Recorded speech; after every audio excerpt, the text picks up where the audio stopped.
Hello everyone, myself Ami Mehta, and in computer network let us discuss what is switches. So basically switches is used in to connect two paths. So basically it is modern bridges. So bridges is used for but always connecting two different paths. So switches are modern bridges by another name. The difference are more to do with marketing than technical issue, but there are a few points worth knowing. That bridges were developed when classic Ethernet was in use, and so they tend to join relatively few lanes and thus have relatively few ports. But switches are networking devices operating at layer 2 or at a data link layer of the OSI model, and they connect the devices in a network and use packet switching to send and receive or forward data packets or data frames over the network.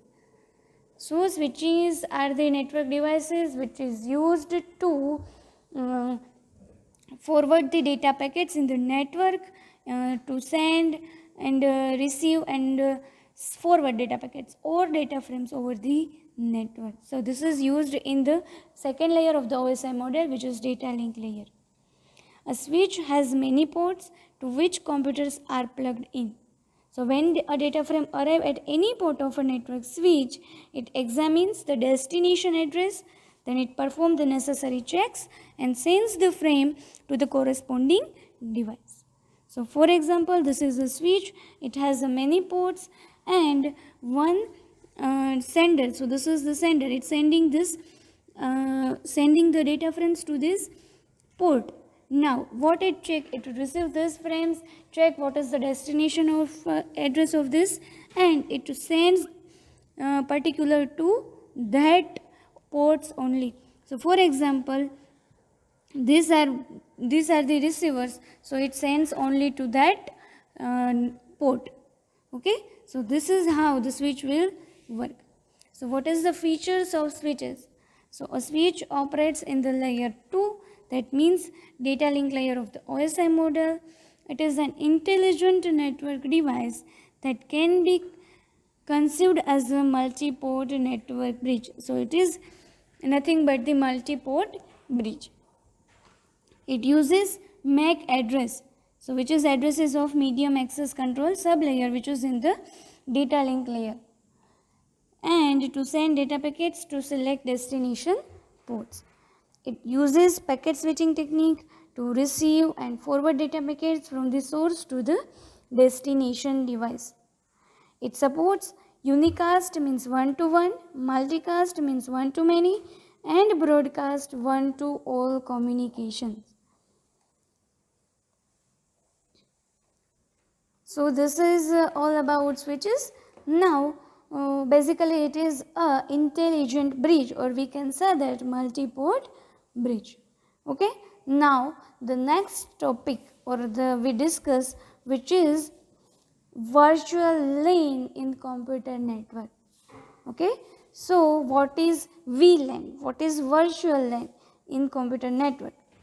So a virtual local area network is a switched network that is logically segmented by functions, project teams, or application without regard to the physical location of user. So without interfering in the physical locations of the users, a switched network. So it is a switched network that is logically segmented. Logically segmented by which? By, by considering function, project teams, or applications. For example, several end stations might be grouped as a department, such as engineering or account.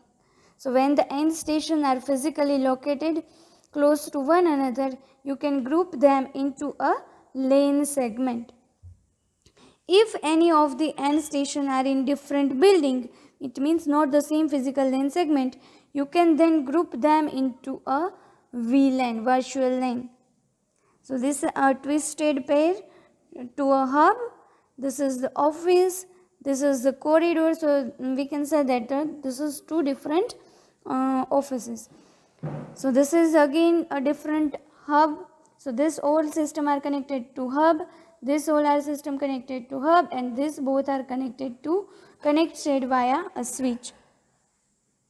So VLAN provide the following feature. Why we required virtual LAN? So simplification of end station moves, adds and changes. So when an end station is physically moved to a new location, its attributes can be reassigned from a network management station through simple network management protocol or through the user interface menus. And when an end station is moved within the same virtual LAN, it retains its previously assigned attributes in its new location. When an end station is moved to a different VLAN, the attributes of the new VLAN are applied to the end station. So, when the end station is moved to a different virtual LAN, the attributes of the new virtual LAN are applied to that end station. Again, it controlled traffic activity. So the second feature is it control traffic activity. So VLAN allows port on the same or different switches to be grouped so that traffic is conformed to members of only that group. This feature restricts broadcast, unicast and multicast traffic only to ports included in a certain VLAN. The management domain is a group of VLANs that are managed by a single administrative authority. So, traffic is managed that way, that is, switches are grouped so that the traffic is conformed to the members of only that group. The next feature is workgroup and network security. So you can increase security by segmenting the network into distinct broadcast domain. To this end, VLANs can restrict the number of users in a broadcast domain. So that's why you can divide it into workgroup and it provides network security. You can also control the size and composition of the broadcast domain by controlling the size and composition of VLAN. Okay. The components network that have VLANs contain one or more of the following components. So the components of the virtual LAN is switches that logically segment connected end stations, routers that provide VLAN communication between work groups, transport protocol that carry virtual LAN traffic across shared LAN and ATM backbones. Okay, so these are the components of the virtual LAN. Okay, so this is switches and virtual LAN in computer network. Thank you.